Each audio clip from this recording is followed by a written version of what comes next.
25 से 30 हज़ार रुपया खर्चा लगा के ये स्ट्रक्चर तैयार हो गया। यानी कि अगर आपके अंदाजे के मुताबिक 5 लाख रुपए में इसका टेंडर पास हुआ था तो 4,75,000 रुपया कौन हड़प कर गया? मैं कहता हूँ कि गलत हुआ है। यहाँ पर इस चीज़ का एहतसाब होना चाहिए, ठेकेदार को पूछ होनी चाहिए। और एक कौन है ठेकेदार को इतना बड़ा बास को शराफिया का हरून है, राना हरून है, और वो खुद को कह उसके मतलब जो है ना कि वो आप बड़ी बड़ी तोप है, तोप नू ठेका देने दी लोड़ केड़ी सी, ये तोप नू ठेका लैन दी लोड़ केड़ी सी? तोप दा काम बनदा है भाई तू तोप किते होर चला, गरीबां दी ते ना बेड़ा गर्क कर। ये हालात हैं कि ये आप देख सकते हैं कि ये जो टाइलें हैं ये बिखरी पड़ी हैं और ये मटेरियल आप देख सकते हैं कि ये किस तरह से नाकस किस्म का जो मटेरियल है वो बिखरा हुआ है। मेरा ख्याल है कि एक दफ़ा भी किसी ने जिसके टैक्स के पैसों से ये अंगीठी जो है वो बनाई गई होगी, उन लोगों ने एक बार भी आके यहाँ पर एंजॉय नहीं किया होगा। अस्सलाम वालेकुम नाज़रीन, मैं हूँ एडी मलिक और आप देख रहे हैं 94 न्यूज़। मैं इस वक्त राना टाउन की तकरीबन 40 एकड़ रकबे पर बनाई गई खूबसूरत पार्क के अंदर मौजूद हूँ और इस पार्क के अंदर आपको तमाम तर लगाई गई सहूलियात के बारे में आज आपको बताएंगे कि इस पार्क के अंदर जो सहूलियात बनाने के लिए तकरीबन करोड़ों रुपए मालियत का ठेका दिया गया था, लेकिन यहाँ इस पार्क में बनाई गई जो सहूलियात थी, आज उन तमाम सहूलियात को आपके सामने रखेंगे कि किस तरह से नाकस मटीरियल का इस्तेमाल करते हुए ना सिर्फ करोड़ों रुपए का घपला किया गया और ये आपके और मेरे टैक्स के पैसे थे जिनको लूटा गया, जिनको हथियाया गया। लेकिन इन ठेकेदारों के ख़िलाफ़ जो है वो कौन कार्रवाई करेगा? शाहीन बुखारी साहब हमारे साथ मौजूद हैं, इस इलाके के सीनियर सहाफ़ी हैं जिन्होंने ना सिर्फ इस इलाके की बेहतरी के लिए बल्कि इस पार्क में होने वाली बेज़ाब्तगियों को भी जो है वो आला हुकाम के सामने रखा, लेकिन अभी तक इन ठेकेदारों के ख़िलाफ़ किसी भी किस्म की कोई कार्रवाई नहीं हो सकी है। इनसे जानते हैं। बुखारी साहब बहुत शुक्रिया आपका। सर बताइएगा, हमने यहाँ पर आके देखा बड़े हालात बुरे हैं इस पार्क के। क्योंकि ये आवाम का पैसा लगा हुआ है, किसी के बाप की जागीर नहीं थी कि जिसने ये गवर्नमेंट को दान किया और गवर्नमेंट ने इसके ऊपर काम करके आवाम को सहूलत फराहम की। मैं समझता हूँ कि वज़ीर आला पंजाब मरियम नवाज़ का ये बहुत एहसन इक़दाम है और इलाके के लिए ये बहुत बड़ा गिफ्ट है कि यहाँ पर ऐसी चीज़ नहीं थी कि लोगों को सैर व तफरी के लिए एक मुकाम मिले, एक पॉइंट मिले। और यहाँ पर सरकारी खर्चे से सिक्योरिटी गार्ड जो हैं उनको भी ड्यूटियाँ लगाई, सफाई करने वालों की ड्यूटियाँ लगाई, और यहाँ पर उन्होंने माली हजरात जो हैं उनकी भी मतलब ड्यूटियाँ लगाई सरकारी खर्चे पे। लेकिन यहाँ पर आप देख रहे हैं कि रोड जो है ये ठेकेदारों ने इसका सारा निज़ाम बर्बाद कर दिया है कि ये बनने से पहले इस ठेके में ये शामिल था कि इसके अंदर उसके पैसे डले थे कि मशीन इसके ऊपर चलेगी, जिसको बुलडोज़र कहते हैं, वो चलेगा, इस मट्टी को अच्छे तरीके से बिठा के सख्त करके उसके बाद इसके ऊपर टफ टाइल लगेगी। हालत आप देख रहे हैं कि इसको जगह जगह से ये उबड़ खबड़ हो चुकी है, ये ऊंचे नीचे हो चुकी है, ये ख़राब हो चुकी है। और मुझे नहीं उम्मीद कि ये तकरीबन कोई और 6 माह तक जो है ना यहाँ पर चलने के लायक रहेगी। ठीक है बुखारी साहब, हमने कुछ और भी चीज़ें यहाँ पर देखी हैं कि जैसे कि जो तिक्का पार्टी का एहतमाम किया जाता है और इस पार्क में हमने देखा कि कुछ जगहों पर इस तरह की चीज़ें बनाई गई हैं जिनको अंगीठी कहा जाता है।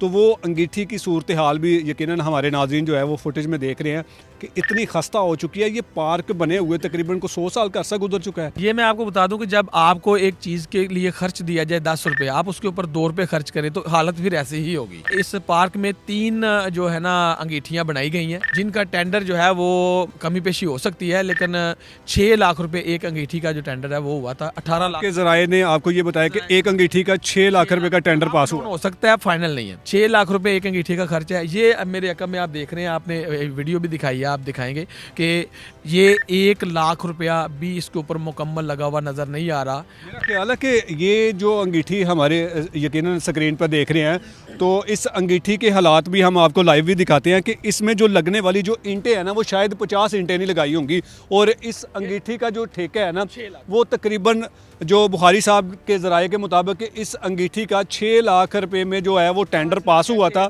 और ये हालात हैं कि ये आप देख सकते हैं कि ये जो टाइलें हैं ये बिखरी पड़ी हैं और ये मटेरियल आप देख सकते हैं कि ये किस तरह से नाकस किस्म का जो मटेरियल है वो बिखरा हुआ है। और आप इस सारी अंगीठी की जो हालत है ये आप देख सकते हैं। और इसमें अगर मैं कैमरामैन से कहूँगा कि ज़रा अंदर से दिखाएं, मेरा ख्याल है कि एक दफ़ा भी किसी ने जिसके टैक्स के पैसों से ये अंगीठी जो है वो बनाई गई होगी, उन लोगों ने एक बार भी आके यहाँ पर एंजॉय नहीं किया होगा। उसके अंदाजे के मुताबिक इस अंगीठी पर कितने जो है वो लाखों रुपए लगे होंगे? 25 से 30 हज़ार रुपया खर्चा लगा के ये स्ट्रक्चर तैयार हो गया। यानी देखिए, अगर आपके अंदाजे के मुताबिक 5 लाख रुपए में इसका टेंडर पास हुआ था तो 4,75,000 रुपया कौन हड़प कर गया? मैं कहता हूं कि गलत हुआ है। यहाँ पर इस चीज का एहतसाब होना चाहिए, ठेकेदार को पूछ होनी चाहिए। और एक बात, कौन है ठेकेदार को इतना बड़ा बास रखो शराफिया का?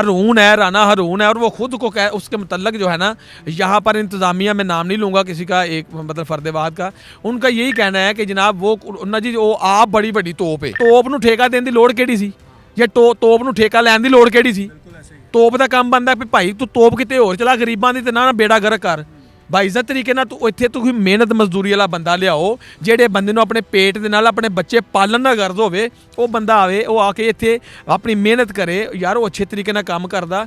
ਜਦੋਂ ਤੋਪ ਦੇ ਖਰਚੇ ਵੱਡੇ ਸਨ, वो तो बड़े खर्चे कर गई, इतने नहीं लाए पैसे। जब आपने कोशिश की उस ठेकेदार से जिसको ये ठेका दिया गया था सरकारी तौर पर, कि उनका क्या कहना है कि ये जो मटेरियल लगाया गया और इसमें किस हद तक जो है वो नाकस मटेरियल का इस्तेमाल किया गया? मैं आपको ये बात बता देता हूँ कि पिछले दिनों में मैंने इसकी सफाई के लिहाज से कुछ खबरें जो है वो शाया की थी। उनके ऊपर भी हमें तनकीद का निशाना बनाया गया कि जी ये हमसे मतलब बत्ताखोरी करते हैं, ये हमसे ये कह लें कि आपने इनकी कारकर्दगी पर सवाल उठाया तो उल्टा ये आप लोगों पर इल्ज़ाम लगाना हमारे ऊपर आ गए कि जी हमसे ये हमें ब्लैकमेल करते हैं। 3 अंगीठियाँ ये बनाई गई हैं। उसके अलावा यहाँ पर जो है ना वो अम्ब्रेला लगाई गई हैं साहिबान के तौर पर शहरियों के बैठने के लिए। लेकिन आप देखें कि पर लगी हुई अम्ब्रेला जो है जो साहिबान के लिए, ये आपके अकब में नजर आ रही होगी, तो उनके नीचे घुमाइएगा जरा ताकि अम्ब्रेला भी नजर आए। सामने आपको नजर आ रही होगी कि इनके नीचे अभी तक सीटें ही नहीं रखी गई। और एक उससे भी मतलब आपको एक बात बता दूं जो बड़े काम की है कि होता अक्सर ये है कि लोग कहते थे जी ये अंडर प्रोसेस है, हो जाएगा। इसके जो टेंडर है इसकी जो टाइम मियाद मुद्दत जो तय पाई थी उससे आप लोग इस वक्त जो है हम 2 माह बाद यहाँ पे खड़े होकर बात कर रहे हैं। अगर 2 माह बाद भी इसका ये अंडर प्रोसेस है तो जिम्मेदार कौन है? जिम्मेदार कौन है इसमें? ठेकेदार जिम्मेदार है। उसके बाद मैं ये कहूँगा कि जो इनके हुकूमत नहीं आपको जिम्मेदार नजर आती कि ऐसे नाअहल ठेकेदारों का इंतखाब कर? जब इनके जो डिविजनल फॉरेस्ट ऑफिसर हैं वो इसके ज़िम्मेदार है कि जिन्होंने यहाँ पर आकर इसको चेक ही नहीं किया। हुकूमत की नेगलिजेंसी यहाँ पे आके रुकती है कि इनको चाहिए था कि जब इन्होंने इतना कौमी ख़जाने के ऊपर बोझ डाल के या इलाके को सहूलत फराहम की है तो इनका काम बनता था कि यहाँ पर जब चीज़ें ये पार्क के जो टेंडर है वो मुकम्मल होने पर अपने हैंड ओवर करना है तो कम अज़ कम यहाँ पर आके एक अच्छा सा प्रोग्राम ऑर्गेनाइज़ किया जाता और यहाँ पर तमाम तर जो चीज़ें थी उनकी अच्छे तरीके से जाँच पड़ताल करके इनको हैंड ओवर किया जाता। ये हालात हैं इस ट्रैक के, जो मुझे लगता है कि 2 से ढाई माह पहले जो है वो इस ट्रैक को जो है वो तमीर किया गया होगा और अब इनको इस ट्रैक के ये हालात हैं आपके सामने के मुकम्मल तौर पर जो है वो बिखरा पड़ा हुआ है। तकरीबन 40 एकड़ पर जो बनाई गई ये पार्क है, इस पार्क के अंदर एक भी पब्लिक टॉयलेट नहीं है, वाशरूम की सहूलत इस पार्क में नहीं है। अगर कोई शहरी जिसने जो है वो वाशरूम जाना हो, वाशरूम का इस्तेमाल करना हो तो वो कहाँ जाएगा? वो फिर इसी पार्क के अंदर बैठ के जो है वो गंदगी फैलाएगा। तो ये हुकूमत की ज़िम्मेदारी थी या फिर हुकूमत ने जिस भी ठेकेदार को ये ठेका दिया था इस पार्क को तैयार करने का, तो शायद उस टेंडर के अंदर वाशरूम की सहूलियात भी मौजूद होंगी। लेकिन जब हुकूमत ऐसे अपने जो प्रोजेक्ट होते हैं उनको लावारसों की तरह छोड़ दें और ऐसे ठेकेदारों के हवाले कर दें तो वो जहां पर जो दिल में आए वो करें और उनको कोई पूछने वाला ना हो, तो फिर इसी तरह के हालात पैदा होते हैं। तो हमारा मकसद था कि इतनी खूबसूरत और इतनी जो रंगीन किस्म की जो पार्क है वो तो बना दी गई है। हुकूमत ने आपके और मेरे टैक्स के लाखों रुपए भी इन ठेकेदारों को दे दिए हैं, लेकिन बाद में चेक एंड बैलेंस करना भी हुकूमत का ही काम था। हम कोशिश करेंगे कि जो इस पार्क की इंतज़ामिया के जो अहदेदारान हैं, जो बड़े जिनकी ज़िम्मेदारी है, हम उनका भी मौक़िफ़ लेने की कोशिश करेंगे वो क्या इस पे कहते हैं, या फिर वो भी अपने मौक़िफ़ से या फिर अपने इस नाअहली को छुपाने के लिए उनका मंजरेआम पर आना मुमकिन है या फिर वो अपना मौक़िफ़ देने के लिए हमारे साथ रब्ता करते हैं या फिर इनकार करते हैं, ये भी हम कोशिश करेंगे। लेकिन हमारा मकसद था कि इस इलाके की आवाम के लिए ये जो खूबसूरत पार्क दिया गया, जिसकी ज़िम्मेदारी थी कि इस पार्क की जो है वो रेनोवेशन पर जो है वो तवज्जो दी जाती है, लेकिन हमने तमाम तर हालात आपके सामने रखे हैं।